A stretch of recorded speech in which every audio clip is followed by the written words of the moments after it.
Hello viewers, நான் தான் Arun. So சென்னையில் பார்த்தீங்கன்னா வந்துட்டு செங்காட்டுக்குப்பம் அப்படிங்கிற ஒரு கிராம பகுதி இருக்குது. அந்த கிராம பகுதியில் நடந்த ஒரு மர்மமான, அதுவும் நைட்டு 2 மணிக்கு நடந்த ஒரு மர்மமான மிஸ்ட்ரியை தான் பார்த்தீங்கன்னா வந்துட்டு நம்ம இன்றைக்கி வீடியோவில் வந்துட்டு டீகோட் பண்ண போகிறோம். சரி, ஓகே. ஃபஸ்ட் ஆஃப் ஆல் பார்த்தீங்கன்னா வந்துட்டு டேரெக்டாக ஸ்டோரிக்கு போயிடலாம். ஆக்சுவலி இந்த ஸ்டோரியை நான் படிக்கும்போதே என் உடம்புலாம் வந்துட்டு ரொம்ப பிரமிப்பாகி புல்லரிச்சு போச்சு. அந்த லெவலில் வந்துட்டு இந்த ஸ்டோரி வந்துட்டு மர்மமாக இருந்துச்சு. ஸோ இந்த வீடியோ பார்த்து முடித்த உடனே நான் உங்ககிட்ட தான் வந்துட்டு ஒரு கொஸ்டின் கேட்க போகிறேன். ப்ளீஸ் அதுக்கு ஆன்சர் பண்ணிவிட்டு போங்க. ஏன்னா வந்துட்டு எனக்கு அதற்கான விடை தெரியவில்லை. அதான் வந்துட்டு உண்மை. ஓகே, ஃபர்ஸ்ட் ஆஃப் ஆல் பார்த்தீங்கன்னா சென்னை அப்படிங்கிற ஊரில் இருக்க அந்த செங்காட்டுக்குப்பம் பகுதியில் வந்துட்டு பார்த்தீங்கன்னா வந்துட்டு ஒரு நாள் நைட்டு 2 மணிக்கு பார்த்தீங்கன்னா போலீஸ்காரங்களாம் வந்துட்டு ரவுண்ட்ஸ் போயிட்டு வந்து அந்த ஸ்டேஷனில் வந்துட்டு ரெஸ்ட் எடுக்க உட்காந்துருக்குறாங்க. அவங்க உட்காந்த அடுத்த 5வது நிமிஷமே பார்த்தீங்கன்னா வந்துட்டு ஒரு மர்ம நபர் வந்துட்டு இவங்களுக்கு கால் பண்ணுறாங்க. பட் இந்த போலீஸ்காரங்களாம் வந்துட்டு டயர்டில் இருக்கனால ஃபோனை எடுக்கலை. அகெயின் அதே நம்பர்லேருந்து டக்குன்னு திரும்ப கால் வருது. கால் வந்தோடனே அங்கே இருக்க யாருமே ஃபோன் எடுக்கலை. பட் இன்ஸ்பெக்டர் உடனே கோவமாக ஹலோ அப்படிங்கிற மாதிரி டக்குன்னு ஃபோன் எடுக்கிறாரு. எடுத்த உடனே ஆப்போசிட்லேருந்து அந்த மர்ம நபர் ஹலோ சார் அப்படிங்கிற மாதிரி ஒரு வார்த்தை டிஃப்ரெண்ட்டாக வந்துட்டு அவர் சொன்னார். அது அந்த வார்த்தையிலே அவ்வளோ வந்துட்டு மர்மம் நிறைஞ்சிருந்துச்சின்னு கூட சொல்லலாம். அந்த மாதிரி சொன்னோன்னே இவர் வந்துட்டு நார்மலாக பேச ஆரம்பிக்கிறார். சொல்லுங்கள், உங்களுக்கு என்ன வேணும், நான் இன்ஸ்பெக்டர் தான் பேசுகிறேன் அப்படிங்கிறாரு. சரிங்க ஐயா, அப்புறம் அப்படின்னு சொல்லிவிட்டு ஆப்போசிட்டில் இருக்க நபர் சொல்கிறாரு, சார் இங்கே பாருங்கள், நீங்கள் வந்துட்டு என்கிட்ட நான் யார், என் ஊர் என்ன, என் பேர் என்ன, என் நம்பரை நீங்கள் ட்ரேஸ் பண்ணக்கூடாது, எதுவுமே பண்ண மாட்டேங்க. அப்படின்னா நான் வந்துட்டு ஃபர்தராக உங்களுக்கு காலை கண்டினியூ பண்ணுறேன். இல்லை அப்படின்னா நான் இப்போவே காலை கட் பண்ணிட்டு கிளம்பிடுவேன் சார் அப்படிங்கிறாரு.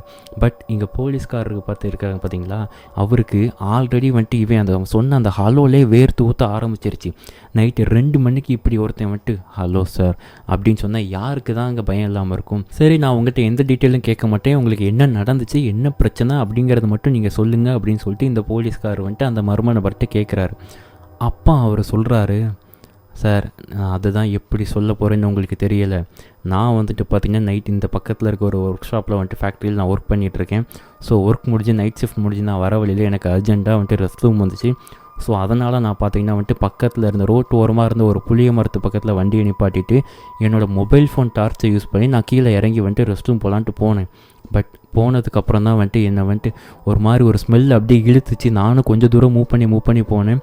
போக போக அந்த ஸ்மெல் வந்துட்டு ஒரு போன எறிகிற ஸ்மெல் மாதிரி வந்துட்டு எனக்கு வர ஆரம்பிச்சிச்சு சார். அப்புறம் பயங்கரமான காற்றுலாம் வேறு அடிக்க ஆரம்பிச்சிது. சரி, வேறு இது வந்துட்டு ஏதோ டேஞ்சராக இருக்குது, நைட்டு 2 மணிக்கு நம்ம இப்படி போக வேண்டாம்னு சொல்லிட்டு எனக்கே தோணுச்சு. அதனால் நான் வந்துட்டு பார்த்திங்கன்னா அப்படியே திரும்ப நம்ம பைக்கை நோக்கி வர ஆரம்பித்தேன். பட் திரும்பி பைக்கை பார்க்கும் பொழுது தான் வந்துட்டு எனக்கு அந்த ஒரு ஷாக்கே எனக்கு நடந்துச்சு. நீங்கள் இந்த இடத்துக்கு வந்து பாருங்கள் சார், நான் இதுக்கப்புறம் ஃபோனை வச்சுருந்தேன், எனக்கு அவசரமாக நான் வீட்டுக்கு போகணுன்னு சொல்லிட்டு டக்குன்னு ஃபோனை கட் பண்ணிட்டு போயிட்டார். ஓகே, இப்போ இந்த கதையை கேட்டு முடித்த உடனே அங்கே இருக்க அந்த போலீஸ்காரருக்கு உடம்பெல்லாம் பார்த்திங்கன்னா வேர்த்து ஊற்றி, எப்படி நைட்டு 2 மணிக்கு எவ்வளோ சில்லாக இருக்கும் அந்த டைம்லேயே வந்துட்டு வேர்த்து ஊற்றி அவர் ஒரு மாதிரி குழந்தைங்க போய் நிற்கிறாரு.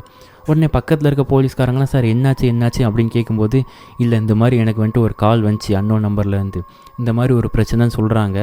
ஸோ வாங்க லைட்டாக நம்ம போய் என்னென்னு பார்த்துட்டு வந்துடலான்னு சொல்லிட்டு ஒரு போலீஸ்காரங்களை கூப்பிட்றாரு. பட் அந்த போலீஸ்கார் இந்த கதையை கேட்டதுக்கப்புறம், சார் இல்லை சார் எனக்கு பயமாக இருக்குது, அதாவது நீங்களே வந்துட்டு இவ்வளோ பிரச்சனை இருக்குது அப்படின்னு சொல்கிறீங்க, அதுவும் இந்த அன்டைமில் வர போகணுங்கிறீங்க, இந்த ஏரியாவை பற்றி உங்களுக்கு தெரியாது, அமானுஷ்யமும் அது மட்டும்லாம் பார்த்திங்கன்னா வந்துட்டு ரவுடிசமும் நிறைஞ்ச ஒரு ஏரியா தான் இந்த ஏரியா. ஸோ வந்துட்டு நம்ம நைட்டு போகிறது ரிஸ்க்கு சார், வேணாம் அப்படின்னு சொன்னோன்னே, இல்லை நீங்கள் சொல்கிறது கரெக்டு தான், பட் அந்த மனுஷனுக்காக நான் போக வேண்டியதாக இருக்குது. அவர் வந்துட்டு அவ்வளோ தூரம் பயந்து போய் வந்துட்டு என்கிட்ட வந்துட்டு ஃபோனில் பேசினார். ஸோ அவருக்கு என்னாச்சோ ஏதாச்சோன்னு எனக்கு தெரியலை.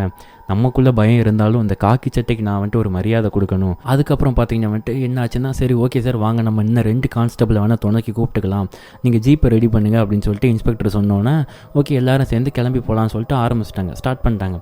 வண்டியை ஸ்டார்ட் பண்ணுறாங்க, வண்டி ஸ்டார்ட் ஆகலை. அப்போது ஆக்சுவலி வண்டி ஸ்டார்ட் ஆகலை அப்படிங்கிறது வண்டியில் தான் பிரச்சனை இருந்திருக்கு. ஆனால் இவங்க பக்கத்தில் இருந்த ஃபஸ்ட்டு ஒரு பயந்தார் தெரியுமா, ஒரு போலீஸ்கார் கான்ஸ்டபிள், அவர் சார் எனக்கு உண்மையிலே பயமாக இருக்குது, நான் வரல, நீங்கள் போயிட்டு வாங்கன்னு சொல்லிட்டு அவர் ஒதுங்கிறாரு. இப்போது வண்டியில் போகிறது பார்த்திங்கன்னா வந்துட்டு வெறும் 3 போலீஸ்காரங்க மட்டும்தான் வண்டியில் போகிறாங்க. போகிற வழியெலாம் பார்த்திங்கன்னா வந்துட்டு அப்படி ஃபுல்லாக கரடு முரடாக மேடு பள்ளமாக தான் இருக்குது. ஜஸ்ட் ஒரு 5 கிலோமீட்டர் ரேஞ்சில் தான் பார்த்திங்கன்னா வந்துட்டு அவர் சொன்ன அந்த ஒரு புளிய மரமும் இருக்குது. சரின்னு சொல்லிட்டு இவங்க அதுக்கப்புறம் வண்டி எடுத்துகிட்டு போய் ஒரு வழியாக அந்த புளிய மரத்துக்கிட்ட போய் இறங்கின உடனே பயங்கரமான காற்றுங்க. ஸோ அந்த காற்றுல வந்துட்டு அந்த மரம்லாம் அப்படி ஆடுது, மரத்துலேருந்து புலிலாம் விழுது, அப்படி சாரல் அடிக்கிற மாதிரி வந்துட்டு இடி மின்னல்லாம் வேறு அடிக்க ஆரம்பிச்சு. இது என்னடா படத்தில் பார்க்குற மாதிரி இருக்கா அப்படின்னு சொல்லிட்டு அந்த போலீஸ்காரரை வந்துட்டு திகிலாகி போய் நின்றுட்டு இருக்கிறாங்க. ஆக்சுவலி வந்துட்டு அந்த மழை பெஞ்சதுக்கு ஒரு ரீசன் இருக்குது, அது மழை காலம். நம்ம ஊரில் அது மழை காலம். அதனால தான் ஸ்டார்டிங்கே வந்துட்டு நான் சொல்லியிருப்பேன். ஸோ அந்த பர்சன் மர்ம நபர் கால் பண்ணார், அப்போ வந்துட்டு சேராக இருக்குன்னு சொல்லியிருப்பார் இல்லையா. ஸோ சேராக இருந்ததுக்கும் பெஞ்ச மழை தான் காரணம். பட் கரெக்டாக இவங்க வர நேரம் மழை பெஞ்சனால ஸோ அந்த மர்மம் அமானுஷம் இன்னும் கொஞ்சம் அதிகமாக ஆரம்பிச்சிருச்சுன்னு சொல்லிட்டு அவங்களுக்குள்ள தோணுச்சு.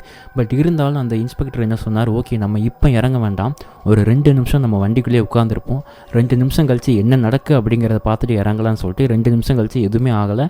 ஸோ அதனால் வந்துட்டு ஒரே ஒரு போலீஸ்கார் மட்டும் நான் வண்டியிலே இருந்துக்கிறேன் சார், எனக்கு பயமாக இருக்குது அப்படின்னு சொல்லிட்டார். ஸோ அப்போ மிச்சம் 2 போலீஸ்காரங்க இறங்கி அதே மாதிரி இவங்க டார்ச் லைட் வச்சுருந்தாங்க, இறங்கி உள்ளே போக ஆரம்பிக்கிறாங்க. அதே மாதிரி இவங்க உள்ளே போக அதே ஒரு ஸ்மெல் வந்துட்டு ஃபஸ்ட்டு உள்ளே இழுக்குது அவங்கள நடந்து போகிறதுக்கு. ஆனால் அதே ஸ்மெல்லு அடுத்த கொஞ்சம் சில நிமிடங்களில் பார்த்திங்க வந்துட்டு போனோம் எரியிற ஸ்மெல்லாக வந்துட்டு மாறுது. ஸோ இப்போ இந்த போலீஸ்காரங்களுக்கும் வந்துட்டு பயமாக திகிலாக இருக்குது. அவர் சொன்ன மாதிரி இவருக்கும் நடக்குது. ஃபஸ்ட்டு அவன் வீடு போய் சேர்ந்தானா என்னன்னு தெரியலை, இது ஒரு முதல் விஷயம். ஆக்சுவலி அந்த இடத்துல வந்துட்டு அவங்க தேடி பார்த்துருக்காங்க, எந்த ஒரு பைக் நின்ன டயர் மார்க்குமே வந்துட்டு அந்த இடத்துல ஃபஸ்ட்டு இல்லை, புளிய மரத்தாடியில். ஸோ இவங்க ஃபர்தராக வந்துட்டு இன்னும் உள்ளே போக இவங்களுக்கும் போலீஸ்காரங்களுக்கும் பார்த்திங்கன்னா பயம் அதிகமாகிடுச்சு. அதுக்கப்புறம் இவர் 2 பேர் உள்ளே இறங்கி காட்டுக்குள்ளே போனாங்க தெரியுமா.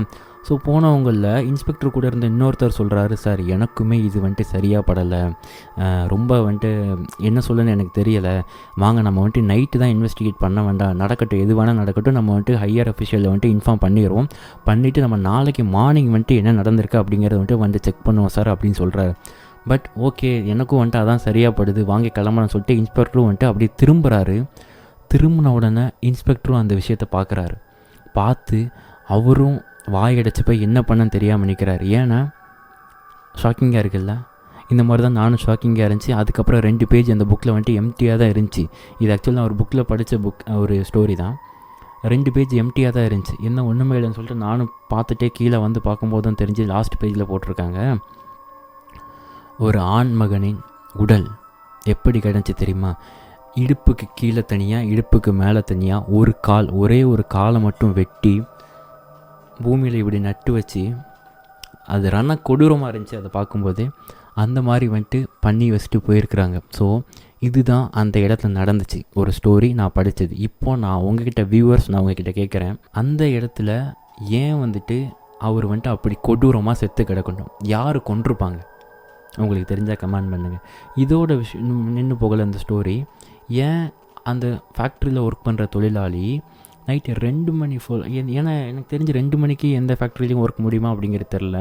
ஸோ 2 மணிக்கு ஒர்க் முடிஞ்சு ஏன் வந்துட்டு வண்டி எடுத்துகிட்டு இங்கே வரணும், கரெக்டாக அந்த புளிய மரத்துக்கிட்ட வரும்போது ஏன் இவருக்கு ரெஸ்ட் ரூம் வரணும், ஏன் இவர் கரெக்டாக அந்த புளிய மரத்துலேயே வந்துட்டு இறங்கி அந்த இடத்துல போயிட்டு ரெஸ்ட் ரூம் போக ட்ரை பண்ணும்போது அந்த போனோ ஸ்மெல்லு ஏன் வரணும், போனோ ஸ்மெல்லு வந்து பக்கத்தில் ஏன் இவர் செத்து கிடக்கிறது வந்துட்டு இந்த தொழிலாளிக்கு வந்துட்டு ஏன் தெரியணும், இவர் ஏன் வந்துட்டு போலீஸ்காரங்களுக்கு ஃபோன் பண்ணணும், இந்த மாதிரி ஒரு அமானுஷ்ய விஷயங்கள்லாம் நடக்கணும் அப்படிங்கிறது இதுவரை ஒரு தீர்க்கப்படாத ஒரு உண்மையாகவே இருந்துக்கிட்டு இருக்குது. ஆக்சுவலி இந்த வீடியோ நான் வந்துட்டு எவ்வளோ தூரம் உங்களுக்கு டெலிவரி பண்ணியிருப்பேன்னு எனக்கு ஐடியா இல்லை. ஏன்னா இது வந்துட்டு 2வது வீடியோ தான் என்னோட வீடியோ. நான் வந்துட்டு க்ரைம் த்ரில்லர் ஸ்டோரிஸ் போடுறதில்ல. ஸோ ஏதாச்சும் தப்பு பிள்ளை இருந்துச்சு நான் சொல்கிறதுல பேசுகிறதுல வந்துட்டு அப்படின்னா கமெண்ட் பண்ணுங்கள். எதனாலும் நீங்கள் கமெண்ட் பண்ணாதான் தெரியும். ஸோ நான் கேட்ட கேள்விகளுக்கு ஆன்சர் பண்ணுங்கள். சப்போர்ட் பண்ணுறதா நினச்சிங்கன்னா கமெண்ட் பண்ணி திருத்த சொல்லுங்கள்.